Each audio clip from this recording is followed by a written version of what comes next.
성경 봉독하겠습니다. 로마서 1장입니다. 1절부터 7절의 말씀 함께 우리 합독하겠습니다.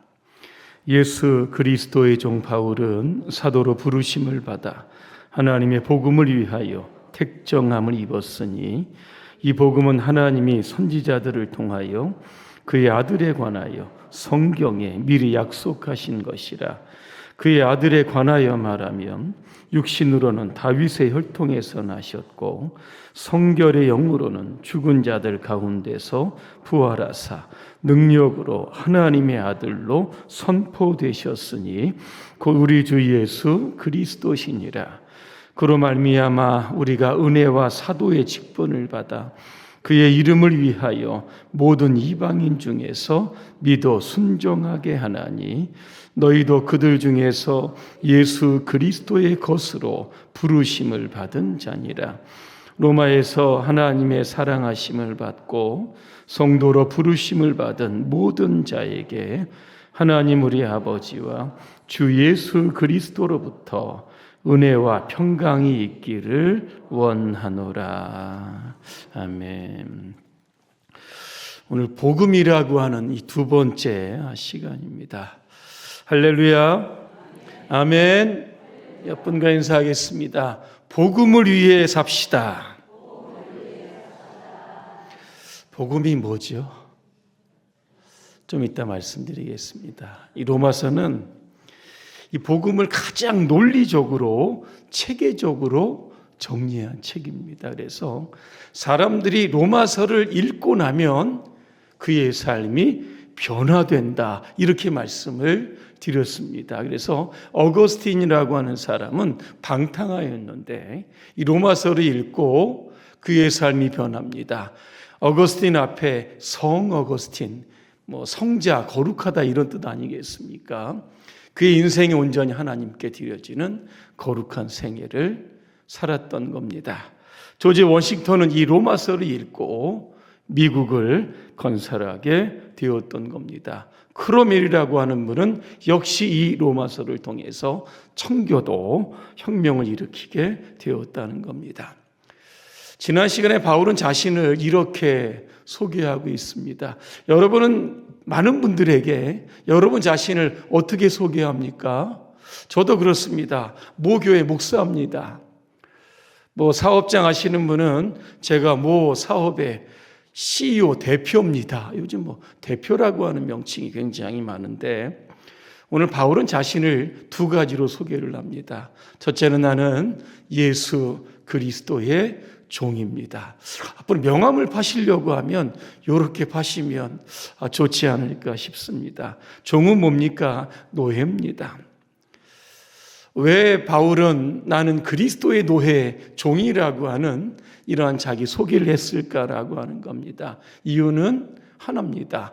원래 바울은 유대교인입니다. 그래서 이 기독교인을 굉장히 핍박했던 사람입니다. 그런데 다메섹에서 부활하신 예수 그리스도를 만납니다. 죄로 인하여 신음하던 자신들, 구원의 길을 알지 못하고 방황하는 그런 바울에게 하나님은 죄 용서함과 또한 그에게 영원한 생명과 앞으로 그에게 사명을 주시는 겁니다. 앞으로 이방인 전도하며 살아라 그랬습니다.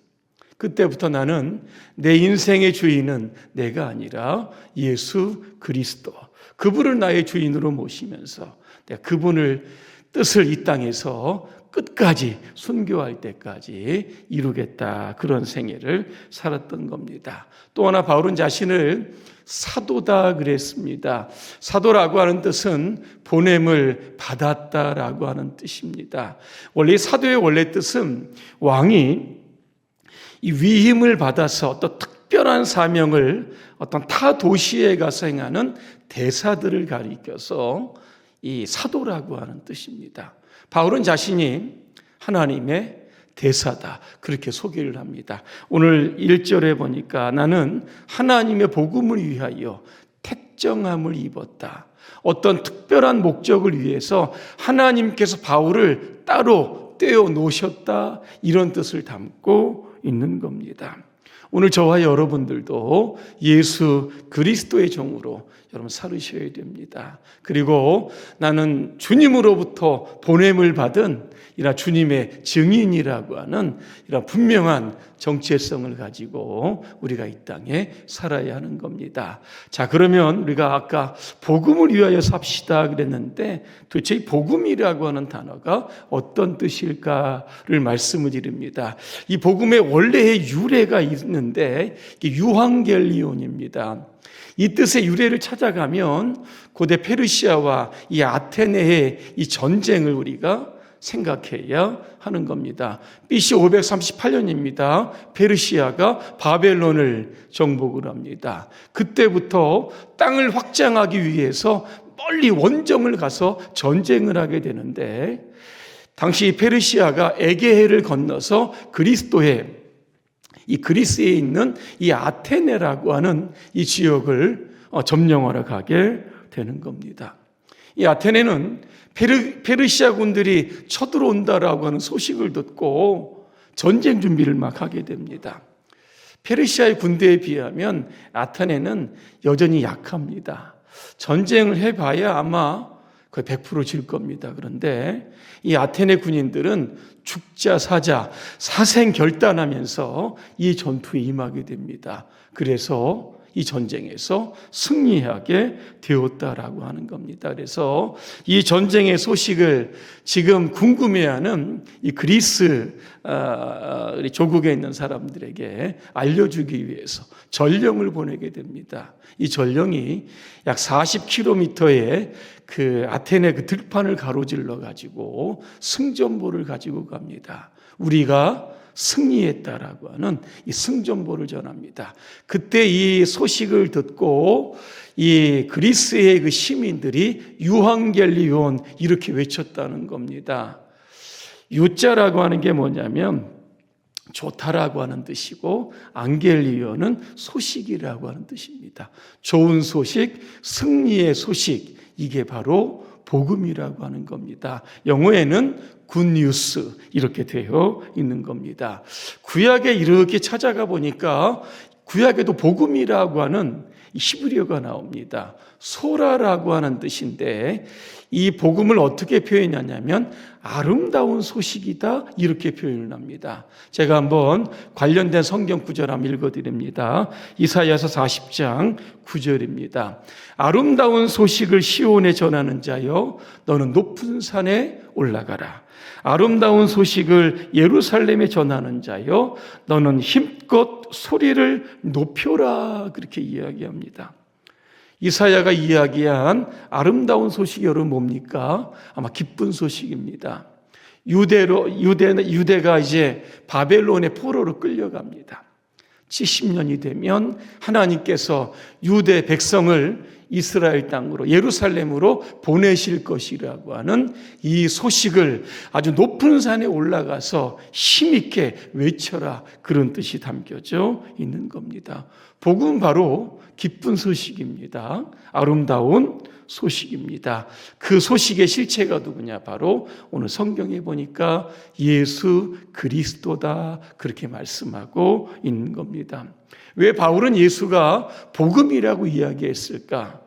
오늘 바울은 논리적으로 세 가지를 통해서 입증하게 됩니다. 첫째로 성경이 예수를 복음이라고 증언했기 때문이다 말씀합니다. 이게 바로 오늘 2절 말씀인데 복음은 하나님이 선지자들을 통하여 그의 아들에 관하여 성경에 미리 약속하신 것이라 그랬습니다. 신약의 역사에 갑자기 예수님이 등장하신 것이 아니라고 하는 겁니다. 아담과 하와가 에덴에서 죄를 지은 이후부터 하나님은 끊임없이 선지자들을 통해서 구약에 예수님이 오신다. 예수님이 오시면 너희의 모든 죄가 사해진다. 선지자의 입을 통해서 계속해서 말씀하게 하셨던 겁니다. 신약에는 어떤 겁니까? 오신 예수님께서 그 복음의 사역을 이루어 가시는 그러한 현장들이 나오고 있는 겁니다. 그래서 우리가 성경을 읽으면 무엇에 주목해야 되냐면 예수를 찾아야 되고 예수를 만나야 되고 예수를 경험해야 되는 겁니다. 요한복음 20장입니다. 30절과 31절을 제가 한번 읽어드리겠습니다. 예수께서 제자들 앞에서 이 책에 기록되지 아니한 다른 표적도 많이 행하셨으나 오직 이것을 기록하면 너희로 예수께서 하나님의 아들 그리스도임을 믿게 하려 함이요 또 너희로 믿고 그 이름을 힘입어 생명을 얻게 하려 함이다 그랬습니다. 성경에서 예수를 만나고 우리에서 영원한 생명을 찾게 하는 것. 이게 바로 예수님이 복음이 되신 이유가 되는 겁니다. 두 번째로 예수님은 육신을 입고 이 땅에 오셨다 그랬습니다. 오늘 로마서 1장 3절에 보니까 아들에 관하여 말하면 육신으로는 다윗의 혈통에서 나셨다는 겁니다. 예수님이 이 땅에 육신으로 오신 것은 굉장히 이 구원사적인 의미에 보면 굉장히 중요합니다. 이것을 가리켜서 성육신이라고 합니다. 자, 요한복음 1장 14절입니다. 말씀이 육신이 되어 우리 가운데 거하셨다 그렇게 말씀합니다.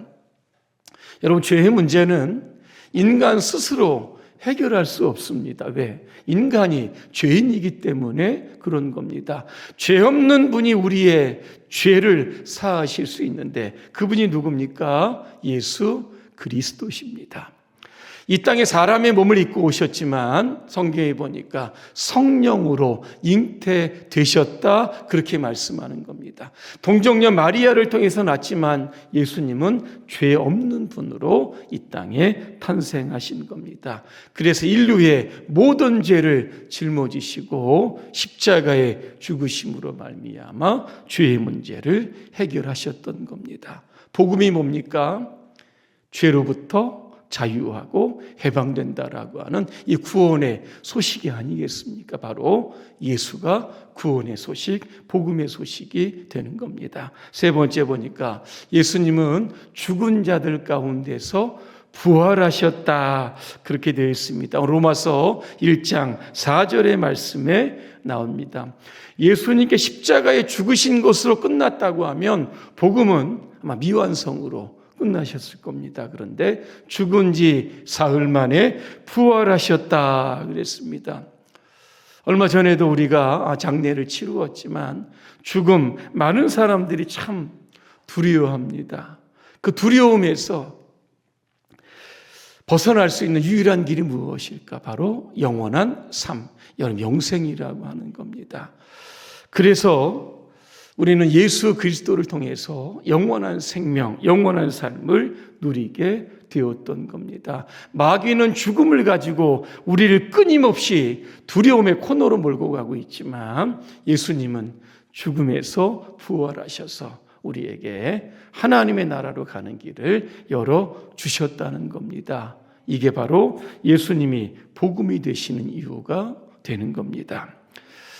여러분, 다만의 선교사라고 불리는 이 박효진 장로님 이야기를 좀 하려고 합니다. 17년 동안 서울 구치소에서 교도대장으로 있었습니다. 2017년에 이분이 책을 한 권을 쓰는데 책 제목이 이겁니다. 하나님이 고치지 못할 사람은 없다는 겁니다. 이야기 나오는 좀 이야기를 하나 하려고 합니다. 오늘 박 장로님에게 전화가 오게 됩니다. 나중에 알고 보니까 서울 그 구치소에 있는 한 교도관 집사님으로부터 전화가 온 겁니다. 장로님, 오늘 사형 집행이 있는데 오셔서 마지막으로 기도해 주실 시간이 있습니까? 전화가 온 겁니다. 이분은 그때 성동 구치소에 계셨다고 합니다. 그날은 이제 복숭아뼈에 염증이 생겨서 병원에서 수술을 좀 하려고 하는 그러한 날이었다고 합니다. 박 장로님은 아내가 운전하게 해서 급하게 서울구치소로 가게 됩니다.